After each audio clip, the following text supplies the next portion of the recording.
Ladies and gentlemen, my name is Brendan Plays. This is Total Extreme Wrestling for our All Elite Wrestling Save, week number 2 of April, as we build towards Double or Nothing. Looking forward to today's episode because we are going to have a big debut. Claudio Castagnoli will join the roster. Yes, we have got the man known as Cesaro, now known as Claudio. So, looking forward to having him on the roster. He's going to join the Blackpool Combat Club just like in real life. I think it's a good move for him. I really like the fit. I think it allows him to not have to do too much promo work, even though I don't hate his promos, to be honest with you, but it just, in the game you can see he's only got 46 mic skill, 58 charisma. It's low, so that's not going to really work. He comes in with 67 popularity under his belt as well. And some of the matches he's had, he's been a free agent for a little bit, so he's actually currently competing all around the world. He's in Japan at the moment. He's had matches in Ring of Honor, as we've seen before, and he's been pretty good. So I've liked what we've seen from him. So he's going to come in, he's going to join our roster, and I think he's going to be a great addition to our roster. A few other things as well. I feel like we're doing a good job of building this women's tag division. It is finally starting to happen, and I'm talking about this because we've added another new team, but not just a new team, a new stable. So it's going to be another heel group, which is the only issue. We definitely need to get some sort of babyface group happening. But they're going to be known as Divinity, which I just saw randomly online. I thought, okay, that sounds like a pretty cool name. We just did it. Because I couldn't really think of anything else. So I just stole that one online and put that in our game. So Divinity. It's going to be basically a badass group. You got Marina Shafir, who just signed to a contract. Mercedes Martinez, who has been feuding for the Women's Championship. She's now out of that mix, not really doing a lot. And Nyla Rose has nothing happening either. So 3 tough women all coming together to form what will probably be a very dominant group. So this is going to be probably our top heel faction long term. At the moment, Superbad probably in that same spot, and Superbad a little bit different. They kind of use cheating and conniving and those sort of things to get their way and win, whereas Divinity, they are all just legit tough and badass women, so they're going to be tough to beat. I feel like this group will do well. The only big issue with the group is there really isn't a talker amongst them. Nyla Rose 58 mic skill is pretty low. Mercedes has 64 charisma, 50 mic skill, so that's okay. And Marina, she's actually got the best mic skill of 61 and 66 charisma, and I don't think I've ever heard her speak in my life. So I am surprised by that. So that's going to be the big downfall of the group. They're going to have to let their actions speak louder than their words, unless we get them a manager.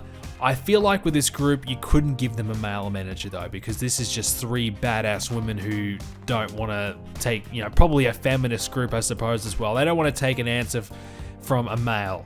So that's kind of where I see this group. They are just 3 women who can do their own thing. They don't need anyone else, and they're going to be tough as nails. So yeah, I'm looking forward to seeing how they go.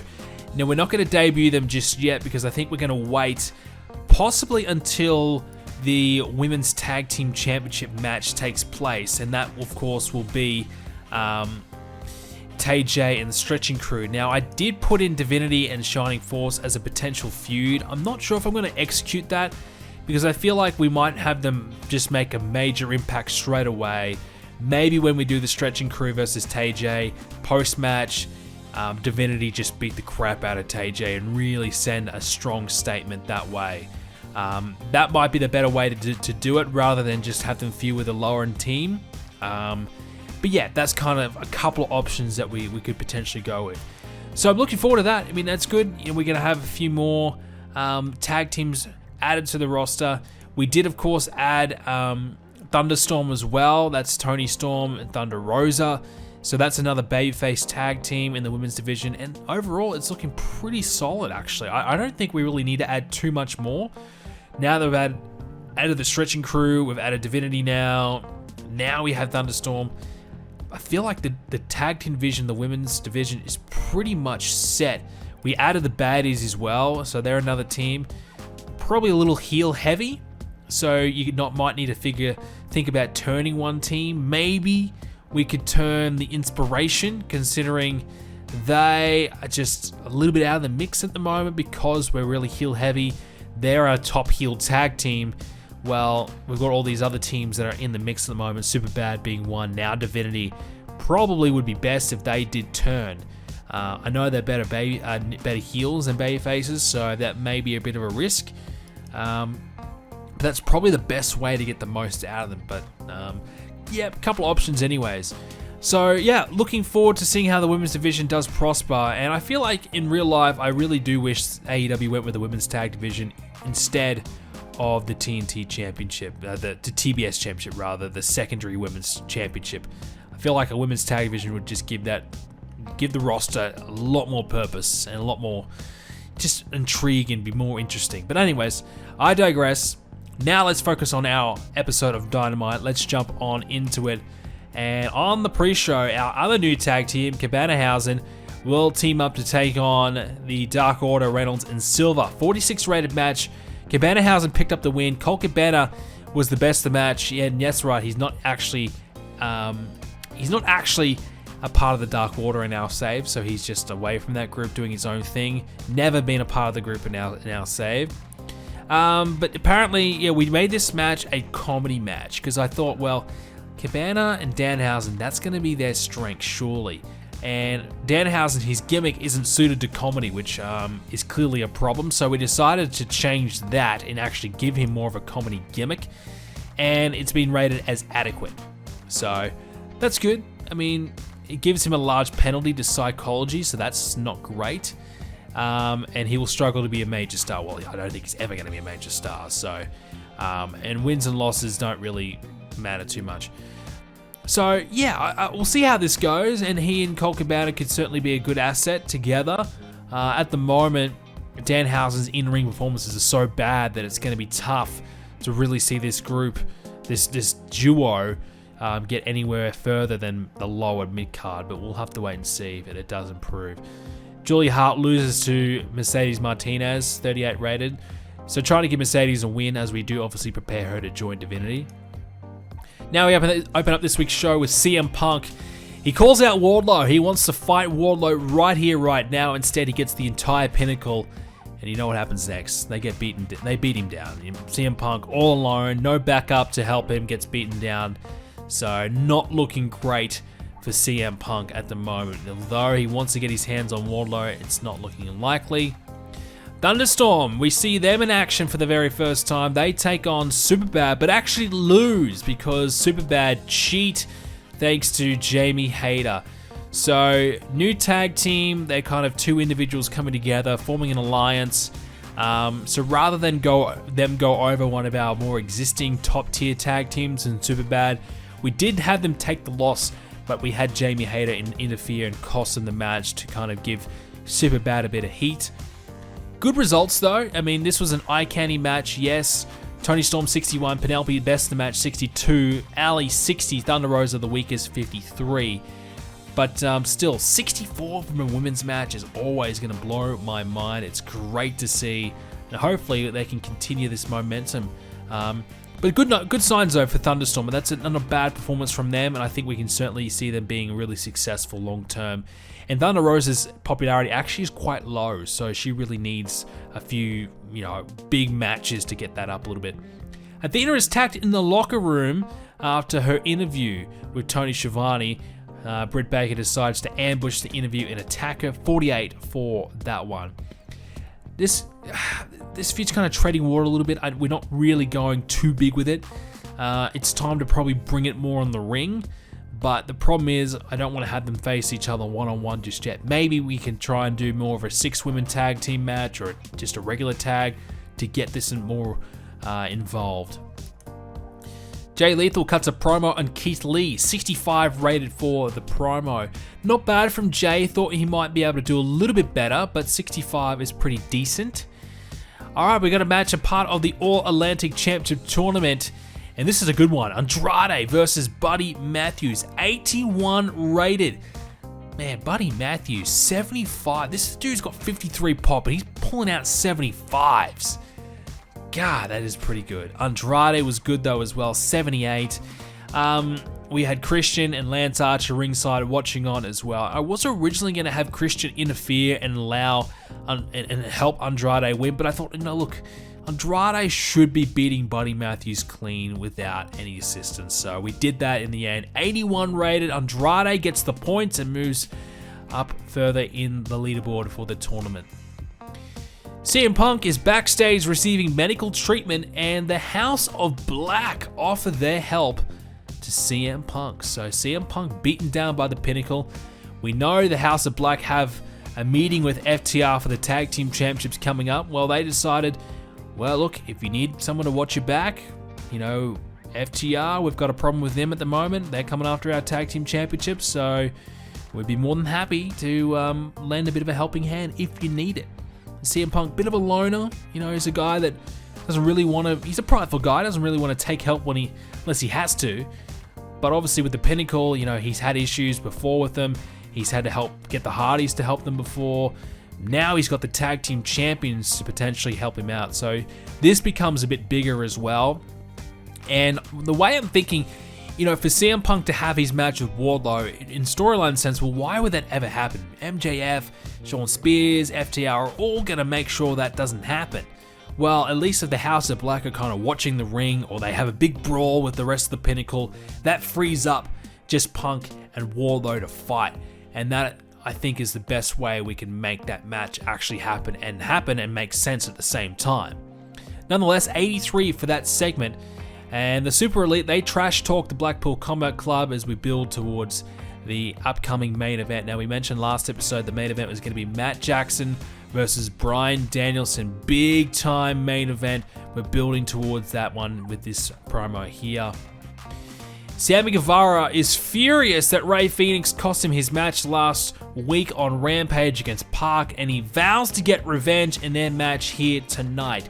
74 for that one. So Sammy Guevara, I kind of went through and had a look at majority of the roster and kind of saw a lot of people on the roster, just their gimmicks were rated really poorly, or they really just kind of needed a bit of a freshener up. And Sammy Guevara is one. He's got a good gimmick, but his gimmick is not suited to being a babyface. So his gimmick's great, but he just needs a bit of a tweak so it can be suited to be a babyface gimmick. So that's what we're going to do here, and his gimmick is being given a rating of great as well. So it gives him a small penalty with psychology and a large penalty to mic skills. Well, no surprise there. I mean, his mic skills aren't great, and his psychology is probably not good either, so it kind of makes sense. But yeah, we'll give him a gimmick that can actually be suited towards babyfaces, and that might actually help his performances out a little bit. So his match with Rey Fenix was an 80 rated one. Sammy Guevara, best in the match, 84. Rey Fenix was great, 74. Good stuff all around. Sammy Guevara gets his revenge, despite the fact that Penta tried to interfere and screw over Sammy Guevara as well. So Sammy gets the 2 points in the tournament. Post-match though, here comes Death Triangle. They do beat down Sammy Guevara. So not good for Sammy in that way. And this is our way of really trying to get some sort of serious grudge match sort of storyline happening within this tournament. Even though Park and Sammy have already faced each other now, we could at least potentially, do another grudge match between the two, or a rematch of some sorts down the line. So kind of building a bit of tension within the tournament, which I think is an important thing to do. Jade Cargill isn't bothered by Ruby Soho's recent success. 58 for that promo there, building that storyline. And the main event, wow.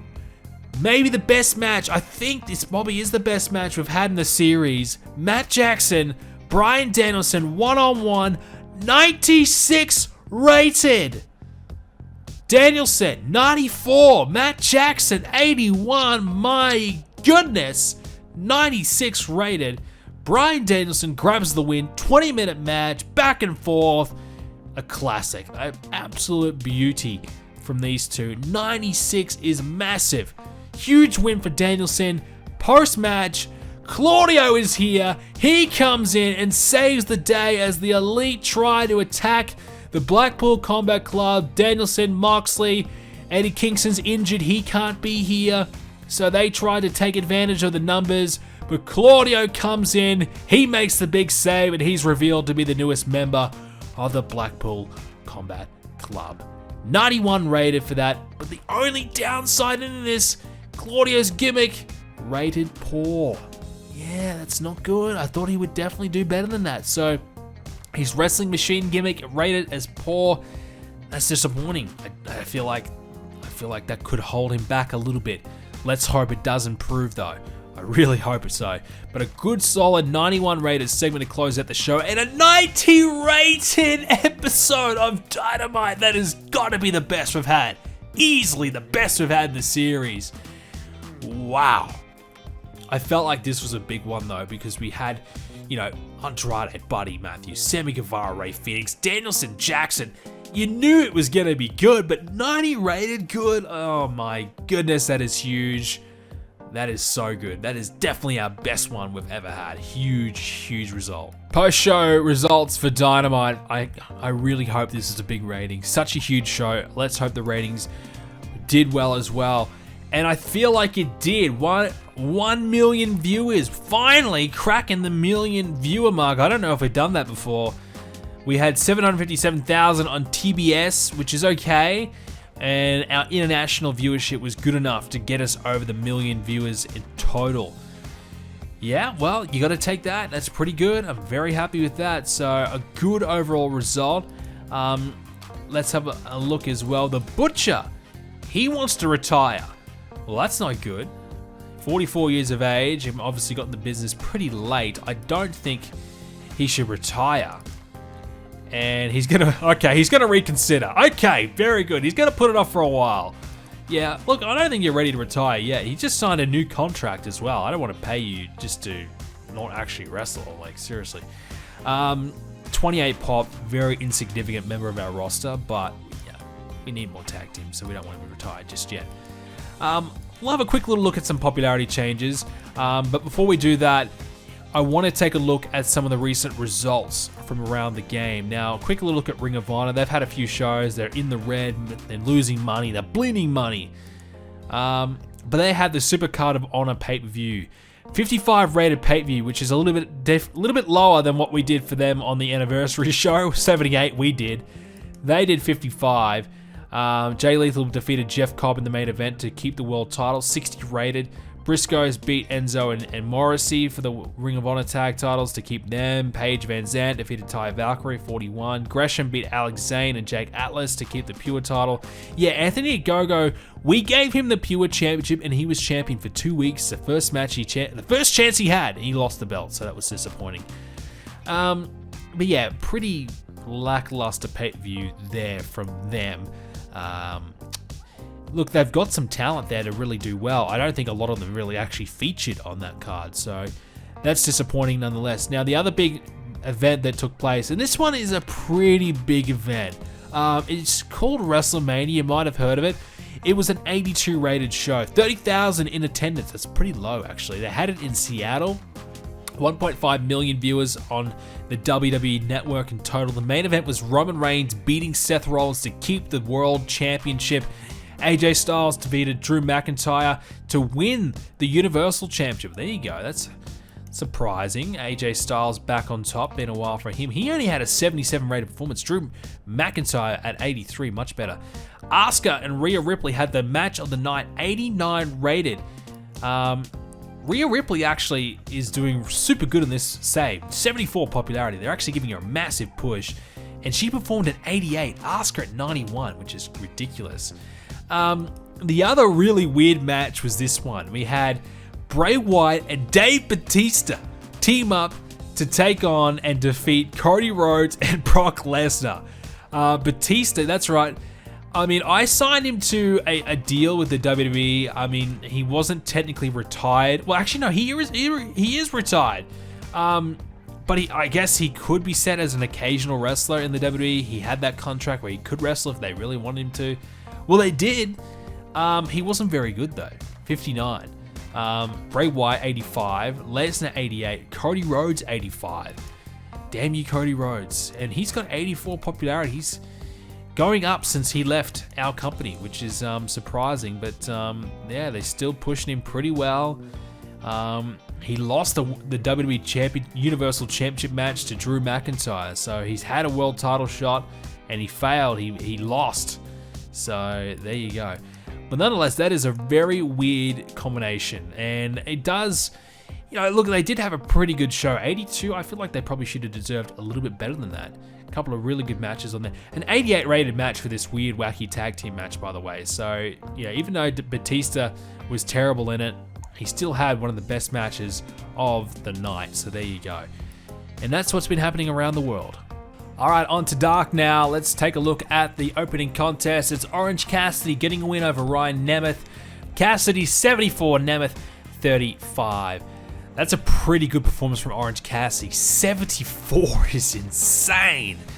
Okay, well, look, Orange is definitely an interesting one. I've never really pushed him. I really don't care about Orange Cassidy, but he still always performs way above expectations. So, look, there's always a chance that I might do something with him at some point, but yeah. Good match, 66 though. Next up, we had Serena Deeb and Layla Hirsch, the Stretching Crew, taking on the Baddies, Kira Hogan and Red Velvet. 44 rated match, not enough interest in this one, there's not enough popularity, but still, Serena 59, Layla 46, Velvet 53, Kira 58. It was an eye candy match. Yeah, not bad. Stretching Crew needed a win, boost their momentum, so that's pretty much what this match accomplished. Post-match, the Stretching Crew challenged TJ to a title match next week on Dynamite. So I figured we might try and get this match over and done with. It's not going to be a premier pay-per-view worthy match. And if we're thinking Divinity might come along and maybe be the next challengers for TJ, well, let's try and get the ball rolling on that right now. 39 for that one. Ethan Page says Murphy got lucky in their match last week. 57 rated for that one. So Ethan Page, bit of sour grapes from him. Not happy that he took the loss last week to Murphy. To Matthews, rather. Jeez. I'm calling him Buddy Murphy. It's Buddy Matthews. Don't kill me for it. Jade Cargill gets a win over Diamante. 27. Oof. Yeah.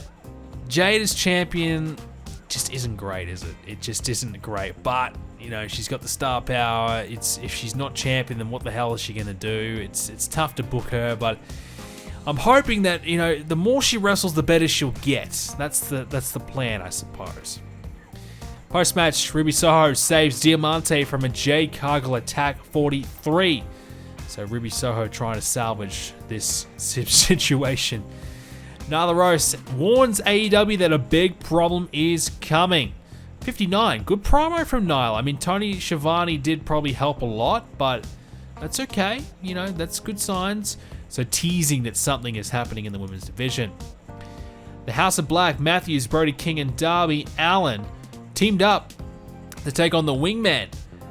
47 rated match, and Peter Avalon sustained, this doesn't sound good, a semi-severed spinal column. I don't know what that is, but when anything is semi-severed, it doesn't sound good, and anything involving the spine is really not good. I think Peter Avalon could be on the shelf for a while. Oof. All that for a throwaway 7-minute match. Best of the match was Darby Allin 77, Buddy Matthews 60, Buddy Matthews 69, Brody King 62. Okay. Just wanted to give them a win. Buddy Matthews has taken a few losses as of late. So I think it was important that he gets something. And House of Black, continue to build them as a team, as a unit, getting them all matches together, I think is always good as well. Who botched it? Nobody, I don't think. It was just a bad accident by looks. Brian Cage gets a win over Sean Spears. 69 rated match. This is good. Sean Spears 57, Brian Cage 73. Look, Brian Cage's performances have been pretty good. Ever since we kind of moved him away from Ricky Starks and had him as a babyface, we haven't got anything for him to do, but he's actually been pretty impressive. I'm not going to lie. So, TNT Championship, Brian Cage, Keith Lee, could be a good one. Might be a thought. Paul White criticizes Death Triangle for their attack on Sammy Guevara recently, and Park confronts him. 74. Now, we mentioned what are we going to do with Paul White? Well, we've kind of got him in an analyst role. He's kind of providing his expert analysis mostly on the All-Atlantic Championship Tournament. He's been kind of giving his predictions and his thoughts on the tournament so far. And I think it's good to have kind of like a weekly segment where you kind of talk about where the standings are of the tournament, who's winning, who's doing well, who needs a win, who's most likely to make the finals, etc., etc. And Paul White's kind of the guy doing that every week. And Park, he's not happy because Paul White pretty much says, look, what Park did to Sammy Guevara was ridiculous. It was, unacceptable, etc., etc. So, Paul White kind of chiming in there, 74 for that one. Thunderstorm talk about their loss in their debut match as a team, 41 for that one. Yeah, look, not great. Not a bad promo, but not a great promo as we're trying to establish this team together. Now, main event was Lance Archer and Mark Quinn, 67. Weird combination, I know, but I wanted to give Lance a win, and I thought having him in the main event, Christian Cage on commentary, just to kind of, build up Lance Archer, who, again, we don't have anything for the Christian Coalition just yet. We're kind of just building and building until we get something happening. But at the moment, they're doing okay, and Mark Quinn, he's the sort of guy that you can throw in there and he'll always have a good match. So 67 for that one, and it is a 67 overall show. Now let's jump into Rampage, and to kick things off, Claudio and William Regal are out there as Claudio cuts a promo as to why he's joined the Blackpool Combat Club, and he also says that William Regal says that he's got him in the All-Atlantic Championship Tournament as well. So a bit of a thank you for helping him out on Dynamite. He's going to put him in the tournament. He's spoken to Sting. He's made it happen. So there you go, 75. And he's going to have a match tonight with Park. It's a big way to debut. Good promo. We had Claudio speak here as well. I figured we'll try and work on his promo skills. And William Regal to help him out, I think is always a good thing as well. Jericho and Adam Page teamed up to defeat the Acclaimed 64 rated match. Adam Page 76, Jericho 70, Max Caster 47, and Bowens 43. Once again, this tag team is just not amazing. It's decent, but it's just not anything special. But another win for them to continue building their momentum. MJF says that CM Punk will never get a rematch with him and Wardlow because Wardlow will refuse to fight. He says that Wardlow does not want to fight CM Punk. He doesn't want to do it. He's scared of him, doesn't believe he'll beat him. And MJF says that CM Punk is not at his level. He's not going to fight him again. They're not going to have a rematch. So just talking some trash, 85 for that segment. Athena versus Yuka Sakazaki was a 58 rated match. Athena 64, Yuka 48. We had this as an eye candy match. I really wanted to have a good solid match here. We had Britt Baker on commentary as well. Apparently JR and Britt Baker have good chemistry. So there you go. That's a surprise. But yeah, so we wanted to have Athena. We said we needed to take this feud, this storyline in the ring. And we've done that here with a pretty good match. 58 rated should help the storyline. Swerve and Keith Lee are backstage when Jay Lethal comes along and says that he deserves a title shot ASAP. He wants it as soon as he can. Swerve is sick of Jay Lethal's talking and wants to challenge him to a match. Only makes sense here. If you're going to get to Keith Lee, you kind of have to get through Swerve. And I think that will mean that Swerve will probably lose a lot of matches. But, it's good for them, for the storyline anyways, to give it a little bit of diversity, something a little bit different. You got Swerve, you've got Keith Lee. You can, at least there's two potential matches there rather than just a one-on-one. So we'll see how that goes. Main event, Claudio makes his in-ring debut against Park as a part of the All-Atlantic Championship Tournament. And once again, we went for the upset. Claudio gets a massive win. He beats Park to earn the 2 points in the tournament, thanks to Sammy Guevara coming along and screwing over Park. So a little bit of sweet revenge here in the tournament. Claudio was good, 71. Park was an absolute menace, 90 rated. My goodness, he is good. Look, Claudio was pretty good at 71. I mean, he's got 67 pops. It's not amazing. So once again, not a tremendous debut. Probably you thought he would do a little bit better than that. I really had high expectations. But yeah, still pretty good. And now he'll get a win over Park. That could really boost his popularity. So we'll see. In the end, 71 rated show. Wasn't great, was it? We just only had the one solid match. The Jericho and Page match should have got better. You know, we needed it to be 70 plus. All right, jumping into the results of our Rampage, as we said, it was a little bit lackluster. We had 776,000 total viewers. Not bad. Yeah, look, it was not a great follow-up to our best ever Dynamite, I suppose, but you kind of went all out on that one, so, you know, what can you do? Peter Avalon, he's got a pretty bad injury. We'll have a look to see how bad it is. He will be out for a year and 2 weeks. He can do surgery. It is high risk. Poor Peter Avalon. I feel bad for Peter. He doesn't deserve this. Look, we'll try it. We'll risk the surgery. Let's try and make it so he comes back sooner. If successful, the duration will be reduced. The damage caused can even be reduced too. However, if complications arise based on the risk, then the worker will face a longer recovery and may even get additional damage. Oh, Peter, good luck, buddy. You're going to need it. Oh, complications unfortunately arose during the surgery and the operation has been deemed a failure. Peter Avalon will now have an even longer recovery time and the surgeons have warned additional damage. Oh no, Peter, I'm so sorry. Another 2 months, 3 months nearly for Peter. He's going to be out. Hopefully we didn't do too much more damage to him. But yeah, he is in trouble. Big trouble. He's not going to be around for a while. So yeah, that could be the end of the Wingman. Peter Avalon, I mean, I think we were going to fire him anyways, but then we kept him.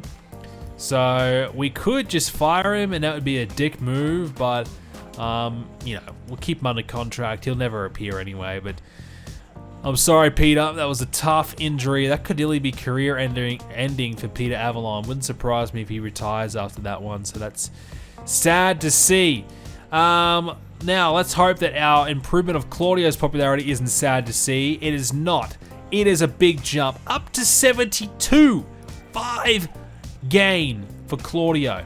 That's exactly what we needed from him as well, because he's going to come in, be a big star. The problem he's got is his gimmick sucks. He's got a bad gimmick. We need to fix that. I mean, we could try and turn him again and maybe have an even worse gimmick. That could be a risk. But he's got a bad gimmick and it's going to be a real detriment to him going forward unless we probably fix it. And Park, obviously, he took the big loss. He's down as well. Pretty much nearly back down to what he was. Still slightly better off.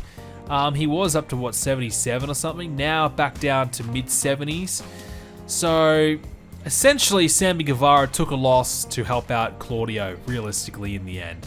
I think everyone's a winner. Sammy Guevara barely lost any popularity. Park, obviously, you know, gained a bit, lost a bit, still in the end gained a bit. So, kind of worked out, didn't it? It still kind of worked out. Claudio's the big winner out of this, and all of a sudden now Claudio is a big star for us, which is always great to have another big name. And here's how the tournament looks heading into, well, still in the opening stages. We still have a long way to go, but I've had a few matches. Everyone's had a couple except for Claudio. Andrade, he's got 4. Park's got 4. Sammy's got 4. They've had 3 matches, so 2 out of 3 wins for them. Miro's only had 1 match, so he needs a few more. Ethan Page, 0 from 2. Matthews is 1 win from 4 matches. So he's a guy he'll get his matches done quickly because, you know, he's a guy who's going to take a lot of losses. So we kind of will do, it's not a big match, it's not a high profile match, so we can get it out of the way.